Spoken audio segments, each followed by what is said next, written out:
ప్రజలను మోసం చేసి ఈవీఎంలను మేనేజ్ చేసి కూటమి అధికారంలోకి వచ్చింది. వైసీపీ నేతలు సొంత స్థలాలు ఇచ్చి గ్రామ సచివాలయాలు, ఆర్బీకే సెంటర్లు కట్టించారు.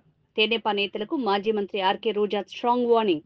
తెలుగుదేశం పార్టీ అధికారంలోకి వచ్చిన తర్వాత ఈ 6 నెలల కాలంలో ఈ నియోజకవర్గానికి వాళ్ళు ఏం చేశారు అని అడిగితే ఇలా వైఎస్ఆర్ కాంగ్రెస్ పార్టీకి స్ట్రాంగ్ గా ఉన్న లీడర్లు, పేద ప్రజల కోసం పనిచేసే లీడర్ల ఇంటి ముందు గుమ్మాలు కొట్టడం, వాళ్ళ పొలాలకి అడ్డంగా గోడలు కట్టడం, అలాగే వాళ్ళ మీద తప్పుడు కేసులు పెట్టి పోలీసులతో వాళ్ళని బెదిరించడం, ఇలాంటి నీతిమాలిన చర్యలు చేస్తున్నారే తప్ప వాళ్ళు ఇచ్చిన సూపర్ 6 గాని లేదా మిగతా వాగ్దానాలు గాని ఏవీ నెరవేర్చకుండా ఏ విధంగా ప్రజల్ని మోసం చేశారో ప్రజలందరికీ ఇప్పుడే అర్థం అయిపోయింది.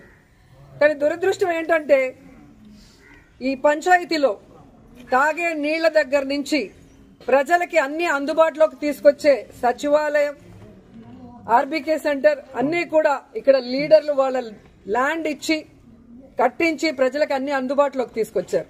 కానీ తెలుగుదేశం గతంలో 14 సంవత్సరాలు అధికారంలో ఉన్న చంద్రబాబు నాయుడు అప్పుడు ఏం చేయలేదు, ఇప్పుడు అధికారంలోకి వచ్చాక ఇప్పుడు కూడా ఏం చేయకుండా వాళ్ళు ఫెయిల్యూర్ అయిన విషయాన్ని కప్పిపుచ్చుకోవడానికి ఈ విధంగా కొంతమందిని టార్గెట్ చేసి వైఎస్ఆర్ కాంగ్రెస్ పార్టీ లీడర్ని వేధించడం, భయభ్రాంతులు చేయాలన్న ఆలోచనతో ముందుకు వెళ్తున్నారు.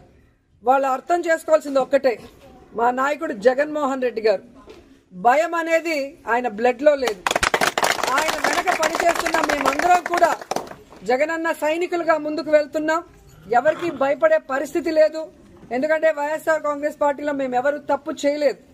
5 ఏళ్లు కూడా ప్రజలకి మంచే చేశాం, నియోజకవర్గాలన్నీ అభివృద్ధి చేశాం.